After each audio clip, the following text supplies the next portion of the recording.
होता है। हमें एक पिछला सीन दिखाया जाता है। एमसी अपने तीनों साथियों से कहता है, प्लीज ड्रैगन सेट के चलाए गए इन और बार की जांच करो। ऐसी जगह ढूंढो जहां ज्यादा लोग न हों और घोड़े पर्याप्त हों। सुनकर वो तीनों यहां से चले गए। आगे वो अपने मन में सोचता है, गुचुक वागंग सर्पेंट ड्रैगन सेट का यंग लीडर है। वो निश्चित रूप से अपने आदमियों के साथ लड़ने जा रहा है। उन्हें तेजी से आगे बढ़ने के लिए बहुत सारे घोड़ों की जरूरत होगी। उन्हें एक अस्तबल की भी जरूरत होगी। अगर उसे डिमोनिक पॉइजन स्टोन फ्लावर मिल जाता है तो भी वो उसे तुरंत अब्जॉर्ब नहीं कर पाएगा। इसे किसी सुरक्षित स्थान पर ले जाने से पहले वो एक सेफ जोन में रुकेगा। सबसे संभावित यह है कि वह सर्पेंट ड्रैगन सेट द्वारा संचालित एक सेफ जोन होगी। अगर मैं पहले ही गोचाक यज्ञ को ढूंढ लूं तो मैं डिमोनिक पॉइजन फ्लावर को हासिल करने में सक्षम हो जाऊंगा, क्योंकि यही वो है जिसे पहले पास्ट में मिला था। इसका मतलब यह है कि इन सभी शर्तों को पूरा करने वाला एकमात्र व्यक्ति वही है। सीन बदलता है। होटल दिखाया जाता है जहां बहुत सारे लोग जमा हैं। उसमें वो और जूनॉक भी मौजूद है। नामवुक उसके पास आकर कहता है, आप क्या देख रहे हैं यंग मास्टर? तभी जूनॉक कहता है, वो तो वही है यंग मास्टर। हमें बताया गया है कि वो गोच्योक सर्पेंट ड्रैगन सेट का यंग लीडर है। वो पूछता है, क्या उसे अभी मेरे 7 सीज के पास होना चाहिए? वो यहाँ क्यों है? क्या वो इस पर झगड़ा कर रहा है? वो आगे देखता है कि एक नौकर दौड़ता हुआ गोचियांग के पास आ रहा है। नौकर कान में कुछ कहता है। बकवास, मैं इतनी दूर से सुन नहीं पा रहा कि वो क्या कह रहा है। गोचियांग चिल्लाता है, अभी सर्पेंट ड्रैगन सेट के एलीट मेंबर्स को इकट्ठा करो, हम उनका पीछा करेंगे। जुनॉक उससे कहता है, सर्पेंट ड्रैगन सेट का 2 सबसे बड़ा ताकत स्वॉर्ड और स्लैश। वो इतना उत्साहित हो गया कि वो समझ नहीं पाया कि उन्होंने क्या कहा। उसने अपने मन में सोचा, अभी कुछ जरूरी है। डिमोनिक पॉइजन स्टोन फ्लावर को छीनने का मौका हो सकता है। इसका मतलब है कि मेरे पास इसे खुद संभालने का अधिक मौका है। वो जुनॉक से कहता है, तैयार हो जाओ, हम उनके पीछे जा रहे हैं। इतने में मो ब्योंग दौड़ती हुई आती है और कहती है, तुम्हें डिमोनिक सेट का पीछा करना होगा। वो बहुत खतरनाक है यंग मास्टर। मो ब्योंग परेशान होकर पूछती है, तुम खुद को इतना खतरनाक स्थिति में क्यों डाल रहे हो? और जवाब देता है, ड्रैगन फ्लावर सोर्ड जियान को बड़ा बदलाव सहना होगा। अराजकता के बीच जीवित रहने के लिए हमें और पावरफुल बनना होगा। इसके लिए डिमोनिक पॉइजन स्टोन फ्लावर की जरूरत है। मो ब्योंग कहती है, जैन अभी शांत है और हम इतने कमजोर नहीं कि किसी जड़ी बूटी पर निर्भर रहें। वो कहता है, तुम गलत हो, मैं नहीं, हम नहीं। क्या तुम में इस इच्छा की कमी है? एक मार्शल आर्टिस्ट के रूप में ये कैसे हो सकता है? वो मो ब्योंग के सामने जाकर कहता है, हम इतने कमजोर हैं कि डिमोनिक पॉइजन स्टोन फ्लावर को पाने की लड़ाई में शामिल भी नहीं हो सकते। वो अपनी छाती पर हाथ रखकर कहता है, मेरा एक सपना है, मैं ताकतवर बनना चाहता हूँ, डिमोनिक पॉइजन स्टोन फ्लावर लेना चाहता हूँ और हमारे परिवार व क्लैन को बाहरी खतरे से बचाना चाहता हूँ। गंभीर आवाज में कहता है, अगर तुम मुझ पर और हमारे क्लैन के उत्तराधिकारी पर विश्वास करते हो तो मेरे आदेश मानो। मो ब्योंग सोचती है, यंग मास्टर जो पहले बड़ी मुश्किलों से अपना शरीर संभालते थे, अब क्या मैं उसे एक प्रॉपर अडल्ट के रूप में देख सकती हूँ? जुनॉक हंसते हुए कहता है, मैंने कभी नहीं सोचा था कि क्लैन के उत्तराधिकारी के दिल में इतनी बड़ी प्रतिज्ञा होगी। दोनों भाई उस पर प्रणाम करते हुए कहते हैं, मैं 2 राइजिंग गोस्ट ब्लेड जुनोक और नामवुक यंग क्लैन लीडर के आदेश का पालन करूंगा। मो ब्योंग उन दोनों की बात सुनकर कहती है, मैं मो ब्योंग आपकी इच्छा का पालन करूंगी, लेकिन ध्यान रखें, जियन इतना हल्का नहीं है कि इसे आसानी से लिया जा सके। वो पीछे मुड़कर कहता है, आगे बढ़ें। वो जाते हुए अपने मन में सोचता है, चिंता मत करो मास्टर मो, पूरे जियन में इससे बेहतर कोई नहीं जानता। आखिरकार मैंने खुद इसका अनुभव किया है। सीन बदलता है। शाम का सीन दिखाया जाता है जहां वो छुपा हुआ सर्पेंट ड्रैगन सेट के मेंबर्स को देख रहा था। वो सोचता है, मैंने इतने ज्यादा लोगों को यहां आने की उम्मीद नहीं की थी। हजारों से ज्यादा बंदे दिखाई देते हैं। मो ब्योंग कहती है, यंग मास्टर वो तो गोचक और सर्पेंट ड्रैगन सेट के सदस्य लग रहे हैं। लगता है वे इनकम्पैटिबल नेट फॉर्मेशन बना रहे हैं। जुनॉक पूछता है, इनकम्पैटिबल नेट फॉर्मेशन? क्या हमें भी आगे नहीं बढ़ना चाहिए? वो कहता है, नहीं, अभी मुख्य रास्ते को कुछ नहीं करना है। उन्होंने कुछ ऐसे लोगों को देखा है जिनके पास मैजिकल मेडिसिन थी। बेहतर होगा सही समय का इंतजार करें। वो और बाकी लोग चौंकते हुए देखते हैं कि वे किसी के पास जा रहे हैं। वो कहता है, ऐसा लगता है उन्हें मैजिकल मेडिसिन वाला व्यक्ति मिल गया है। चलो पहले नदी की ओर जाकर उनका इंतजार करें। नामवुक पूछता है, यंग मास्टर ऐसा क्यों? वो कहता है, क्योंकि भागता हुआ व्यक्ति जंगल की बजाय पानी की ओर जाना पसंद करेगा। नदी की तरफ चिल्लाने की आवाजें आती हैं। वो कहता है, लगता है चिल्लाना बंद हो गया है, अब जितना हो सके चुप रहना है। सभी चुपचाप सामने की तरफ देखते हैं। एक आदमी जंगल से बाहर निकलता है। हेल्प हेल्प चिल्लाता हुआ नदी की ओर आ रहा है। तभी पीछे से एक पाम अटैक आता है। वह हमला पानी से टकराता है। किसी की परछाई दिखती है। एक बूढ़े आदमी के पास डिमोनिक पॉइजन स्टोन फ्लावर था। मो ब्योंग कहती है, वो आदमी क्या फ्लाइंग डिमोनिक ब्लड लायन तो नहीं है? अब से मैं उसे ब्लड लायन कहूंगी। वो कहता है, उसका ऑरा काफी ऑमिनस है। क्या तुम में से कोई उसे जानता है? जुनॉक कहता है, अगर आपको डिमोनिक मार्शल सन के 100 एक्सपर्ट मार्शल आर्टिस्ट में से एक चुनना हो तो वो उनमें से एक है। वो कहता है, लेकिन वो अच्छी हालत में नहीं लग रहा। वह उस फूल को देखता है जो उस आदमी के हाथ में था। क्या वो डिमोनिक पॉइजन स्टोन फ्लावर है? वो सोचता है। तभी पानी में हलचल होती है। ब्लड लायन को सर्पेंट ड्रैगन सेट के सदस्य चारों तरफ से घेर लेते हैं। गुचियांग कहता है, आप हमारे सेट के मोस्ट एलीट मेंबर्स को मारकर यहां तक आए हो। मैं ब्लड लायन से इससे कम की उम्मीद नहीं रखूंगा। ब्लड लायन हंसते हुए कहता है, मुझे उम्मीद नहीं थी कि मैं ऐसे कमजोरों के बीच गिर जाऊंगा। अगर 10 क्लैन के कमीने लोग नहीं होते तो मैं आसानी से तुम्हें टुकड़े टुकड़े कर देता। गुचियांग ब्लड लायन का नाम लेकर अपनी जेब से कुछ निकालता है। क्या तुम इसे पहचानते हो? ब्लड लायन चौंकते हुए कहता है, यह तो नीडलर डॉनपुर है। गुचियांग कहता है, 1000 नीडलर डॉनपुर को मैं पाने के लिए बहुत पैसा खर्च कर चुका हूं। ऐसा मत सोचो कि हमारे पास केवल एक है, यह सभी के पास है। सभी सदस्य ब्लड लायन को निशाना बनाकर फायर करते हैं। ब्लड लायन भी हमला करता है। दोनों हमले टकराकर बड़ा धमाका करते हैं। वो और बाकी सभी दूर से ये सब देखते हैं। वह कहता है, रुको, क्या ऐसा हो सकता है? ब्लड लायन अपने शरीर से बहुत ज्यादा मात्रा में क्यूआई निकालता है। गुचियांग बचते हुए कहता है, उसके पास इतना क्यूआई कैसे है? ब्लड लायन आसमान की तरफ हंसता है, तुम लोग मेरे सामने कुछ नहीं हो। गोचिंग कहता है, सर्पेंट ड्रैगन स्क्वाड 1000 नीडलर डॉन पूल का हमला करो। सारे अटैक ब्लड लायन पे लगते हैं। नीचे से एक बंदा चिल्लाता हुआ कहता है, ब्लड लायन ऊपर से नीचे की ओर गिर गया है। गोचो चिल्लाते हुए कहता है, एट शॉर्ट सोरिंग ड्रैगन और ब्लॉसम सोर ड्रैगन, उसे जाकर मार डालो और मैजिकल मेडिसिन को हासिल करो। इतना सुनते ही सारे बंदे ब्लड लायन को चारों तरफ से अटैक करने लगते हैं। ब्लड लायन खांसता हुआ खड़ा होता है और कहता है, तुम लोगों को मैजिकल मेडिसिन कभी नहीं मिलेगी। इतना कहकर वो उन पर अटैक करता है। आओ, मैं तुम्हें अपने साथ नरक पर ले जाता हूं। एक बंदे पर अटैक करते हुए उसका हाथ काट देता है, फिर 3-4 अटैक करके 3-4 लोगों को मार देता है। ऐसे लोगों को मरता देखकर मो ब्योंग, जुनोक और नामवोक को बहुत अजीब सा लगता है। मो ब्योंग अपने मन में सोचती है कि उसने इससे पहले कभी भी इतना भयानक ब्लडपाट नहीं देखा। वो आगे कहती है, यंग मास्टर के लिए ये नया होना चाहिए, तो ऐसा कैसे हो सकता है कि उन्हें कुछ नहीं हो रहा है? वो इतना शांत कैसे रह सकते हैं? हमने उसे पकड़ लिया है। ब्लड लायन इतने में मर जाता है। गोचियो चिल्लाते हुए कहता है, उसे ढूंढो, मैजिकल मेडिसिन को दो। दो बंदे ब्लड लायन को चेक करते हैं और कहते हैं, मैजिकल मेडिसिन इसके पास नहीं है। गोचियो फिर चिल्लाता है, क्या इसके पास नहीं है? फिर से ढूंढो। मैंने जांच की तो मुझे पता चला कि मेडिसिन उसके पास ही है। हम उसके इतने पास थे कि वो मैजिकल मेडिसिन कहीं छुपा नहीं सकता था। तो उस मेडिसिन को वापस से ढूंढो। तुम सभी मुझे फॉलो करो। एमसी और बाकी सभी यहां से निकल जाते हैं। एमसी जाते हुए कहता है, मैजिकल मेडिसिन ब्लड लायन के पास नहीं है। मुझे लगता है कि मुझे इसका अंदाजा है कि वो कहां हो सकती है। मो ब्योंग पूछती है, क्या आप इस बात पर श्योर हैं? एमसी कहता है, हाँ, ब्लड लायन ने इसे सेट पर भेजा होगा। क्या आपको याद है कि उन्होंने पहले वाटर बैरियर बनाया था? वाटर बैरियर एक अच्छा डिफेंस मैकेनिज्म नहीं है। उसे क्यों गोंग के हमले से बचना चाहिए था? ये जानते हुए भी उसने ऐसा किया।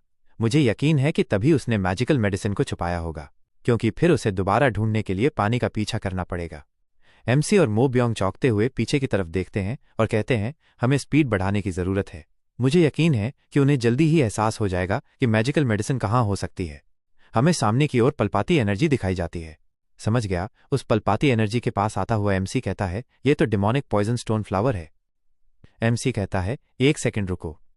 एमसी अपने हाथों में किसी प्रकार की दवा लेकर एक फूल पर डाल देता है और कहता है, हाँ, यह जहर है। मो ब्योंग कहती है, एक ऑर्थोडॉक्स मार्शल आर्टिस्ट के लिए जहर लेकर घूमना अच्छा नहीं है। एमसी उस फूल को बॉक्स में रखते हुए कहता है, जहर बहुत ही उपयोगी टूल है।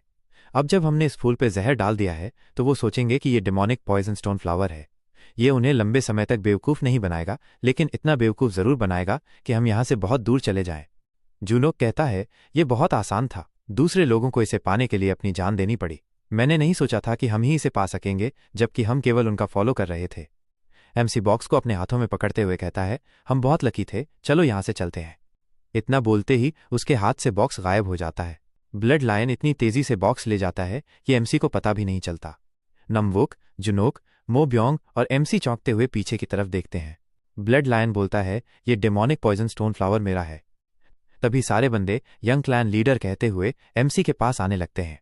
एमसी अपने मन में सोचता है, ब्लड लायन की जगह यहां सर पर ड्रैगन सेट होना चाहिए था। इतने में ब्लड लायन एक अटैक रेडी करके एमसी पे कर देता है। वह अटैक एमसी को जाके लगता है। एमसी पीछे जाकर गिरता है। बाकी सारे यंग क्लैन लीडर चिल्लाते हुए ब्लड लायन के सामने अटैक की पोजीशन में आ जाते हैं। ब्लड लायन फूल को अपने हाथों में पकड़ते हुए कहता है, ये शापित चूहे अपनी औकात जाने बिना लालच कर रहे हैं। मैं इसे पूरी तरह एब्जॉर्ब करने के लिए सही समय का इंतजार कर रहा था या प्लानिंग कर रहा था, लेकिन क्योंकि मुझे अपनी लाइफ एसेंस को यूज करने के लिए मजबूर किया गया है, तो मैं यहां हर इंसान को टुकड़े टुकड़े कर दूंगा और अपने एसेंस को उनके खून से फिर से भर दूंगा। इतना कहकर वो अपने शरीर में पल पल एसेंस से ढक जाता है। ऐसे एसेंस को मो ब्योंग भी झेलने में दिक्कत हो रही थी। मो ब्योंग सामने ऐसा भयानक एसेंस देखकर अपने हाथ भी कांपने लगते हैं। मो ब्योंग अपने मन में सोचती है, ये पहली बार है जब मैं किसी इतने स्ट्रांग बंदे के खिलाफ लड़ रही हूं। मो ब्योंग चौंकते हुए वो सीन याद करती है जब ब्लड लायन ने एक बंदे का हाथ काट दिया था और 3-4 अटैक करके 3-4 को मार दिया था। मो ब्योंग चौंकते हुए कहती है, इस डर पर मैं सचमुच मर जाऊंगी। तभी साइड से नमक कहता है, जब से मैं पैदा हुआ हूं मैंने कभी एक्टिंग के बारे में नहीं सोचा था, इस तरह मुझे गोस्ट ब्लेड का टाइटल मिला। जुनोक आगे जाकर कहता है, हम राइजिंग गोस्ट ब्लेड जुनोक और नामवोक हैं। हम टियानजोंग क्लान के वॉरियर्स के रूप में यंग क्लान लीडर की रक्षा करेंगे और डेमोनिक होमिन को हराएंगे। ब्लड लायन को मो ब्योंग पीछे से चिल्लाते हुए कहती है, नहीं, वो बहुत मजबूत है, तुम्हें ये करना होगा। नामवोक कहता है, क्या करने की जरूरत है? ड्रैगन फ्लावर सॉर्ड, इसके अलावा उसने अभी अभी जहर खाया है। मो ब्योंग चौंकते हुए अपने मन में सोचती है, हाँ, यंग क्लैन लीडर ने फूल के स्थान पर दूसरा जहरीला फूल रख दिया था। आगे नामवोक कहता है, वो न केवल गंभीर रूप से घायल है बल्कि उसने अपनी life energy essence to QI के रूप में इस्तेमाल कर लिया है और खुद जहर खा लिया है। अगर हम उसे रोक सकें तो हमारे पास एक और मौका होगा, इसलिए अब हमें पहला हमला करना होगा। ब्लड लाइन अटैक रेडी करते हुए कहता है, मुझे तुम लोगों की तारीफ करनी चाहिए क्योंकि तुम लोग यहां से नहीं भागे। उसका हाथ शॉट से टकराता है और तलवार टूट जाती है। ये दोनों पर अपना हाथ लंबा करते हुए कहता है, यह सब बकवास है। एक हाथ अटैक दोनों की तरफ आकर उन्हें लगने ही वाला था, तभी पीछे से कोई सोरिंग ड्रैगन एम्परर स्वॉर्ड का हमला कर देता है। हेवनली लाइट एसेंस, ये कहते हुए मो ब्योंग स्वॉर्ड से ब्लड लायन के हाथ में घुसा देती है। मो ब्योंग सामने की तरफ देखती है। ब्लड लायन कहता है, यो ब्लेड। मो ब्योंग पे अटैक करने जा ही रहा था, तभी सामने की तरफ देखता है कि मो ब्योंग उस पर अटैक करने आ रही है। ब्लड लायन उससे दूर आ जाता है। वो खून खांसते हुए कहता है, ये तो जहर है। क्या टैंक क्लैन का वो पुराना साथी मुझे मिल गया? नहीं, टैंक क्लैन का ये जहर होता तो पहले ही मेरे ऑर्गन्स पिघला चुका होता। इसका मतलब है कि सामने की तरफ देखता हुआ अपने दांत पीसता हुआ कहता है, तुमने मेरे साथ ऐसी चाल चलने की हिम्मत कैसे की? मैं तुम्हारी हड्डियों को पीस डालूंगा। मो ब्योंग कहती है, जैसा कि गोस्ट ब्लेड ने कहा था वो अपनी लिमिट पर है, अगर हम बस थोड़ी देर और रुके। मो ब्योंग चौंकते हुए सामने की तरफ देखती है कि ब्लड लायन अपने सिर पर हाथ रखता हुआ जोर जोर से हंसता है। फिर वो शांत होते हुए बोला, क्या ये मेरी सचमुच ग्रेव है? अपने सिर पे हाथ रखता हुआ बोला, ना तो टैंक क्लैन की बुढ़िया को, ना ही सर पे ड्रैगन सेट के कमजोर लोगों को, लेकिन इस नेमलेस नोबडी के लिए ये तो संभव है ना? जिसे मैंने पहले अटैक करके उड़ा दिया था, उसके पास डिमोनिक पॉइजन स्टोन फ्लावर जरूर होना चाहिए, है ना? अगर वो ऐसा करेगा तो मैं उससे ये ले लूंगा। भले ही उसने पहले ही डिमोनिक पॉइजन स्टोन फ्लावर को अब्जॉर्ब कर लिया होगा, पर मैं उसका पेड़ फाड़कर उसका जूस बनाकर पी जाऊंगा। वो अपने पैर में ताकत लगाता हुआ नामवोक पर अटैक कर देता है। मोबियांग सिर्फ यही कह पाई, वो आ रहा है। मोबियांग अपने राइट साइड देखती है। मोबियांग ब्लड लायन पर अटैक कर देती है। मोबियांग के अटैक से बचते हुए ब्लड लायन जुनवॉक पर अटैक करने जाता है। ब्लड लायन का पंच जाकर जनवॉक को लगता है, उस पंच से जॉन वुक दूर जाकर गिरता है। तभी ब्लड लायन अपनी जगह से गायब होकर मोबियांग पर अटैक करने जाता है। वो मोबियांग के बहुत पास आ जाता है। मोबियांग बोली, अरे मैं इस अटैक से बच नहीं सकती। तभी एक अटैक आता हुआ ब्लड लायन के हाथ को काटता हुआ एमसी आगे की तरफ जाता है। एमसी को देखकर ऐसा लगता है कि जैसे वो कोई मॉन्स्टर हो। सीन बदलता है और हमें वो पल दिखाया जाता है जब ब्लड लायन ने एमसी को मारकर दूर फेंक दिया था। एमसी खून खांसता है। वो इतनी जोर से पेड़ से टकराता है कि पेड़ टूट जाता है। एमसी सोचता है, ये तो अजीब है, ब्लड लायन ने मुझे ट्रैक करने के लिए अपनी लाइफ एसेंस तक इस्तेमाल कर ली।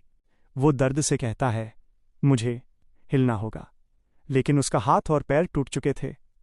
एमसी को याद आता है, जियानू को मुझसे बेहतर कोई नहीं जानता।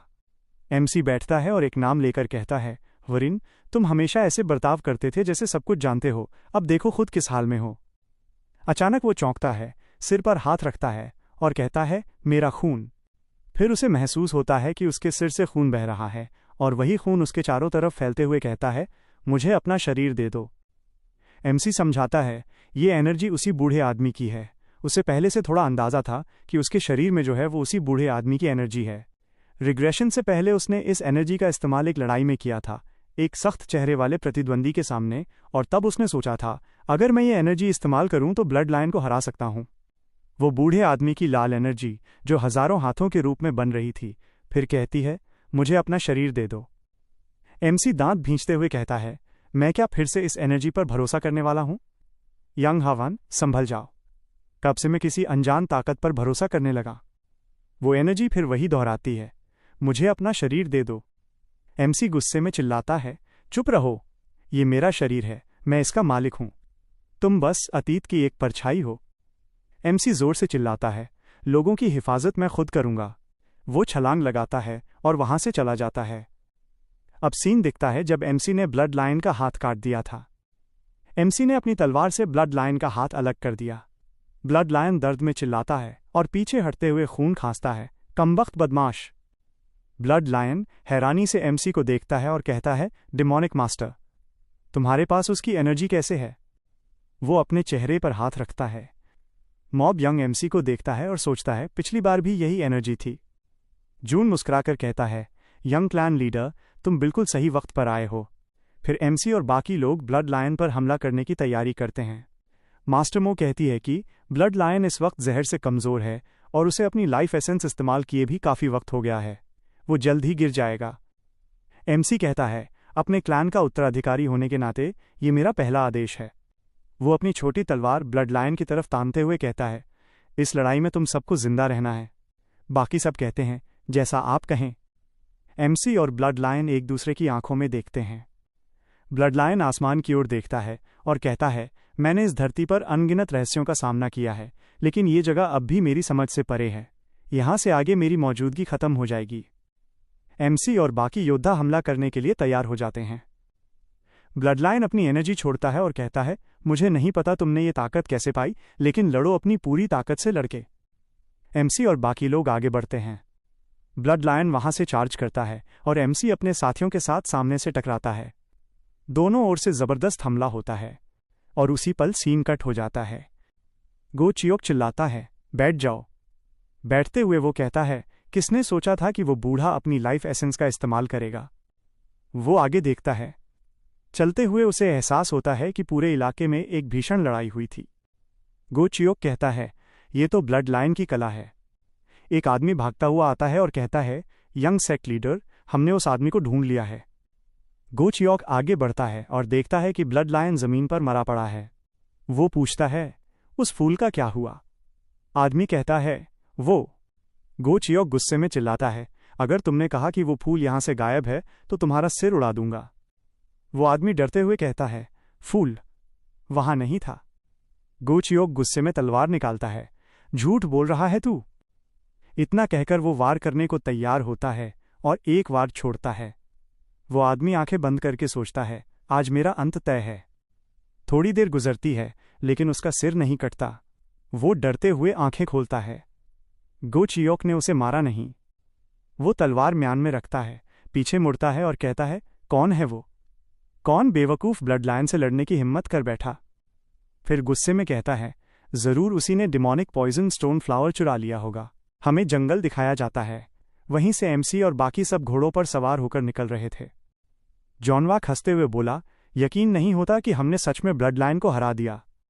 मास्टर मो ने कहा, क्या मतलब है तुम्हारा? अगर वो थोड़ा और टिक जाता तो हम सब मारे जाते। जानू बोला, सही कहा तुमने, वो वाकई बहुत करीब था।